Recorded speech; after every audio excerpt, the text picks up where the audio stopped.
For the first part, equivalent resistance between X and Y is 1 by R equivalent equals 1 by R resistance of xTy plus 1 by R x zy, resistance of Rx zy.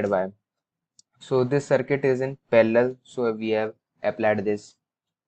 So 1 by R equivalent is 1 by 2 plus 1 by 6. So it is solving it, 3 plus 1 divided by 6. So it is 4 by 6.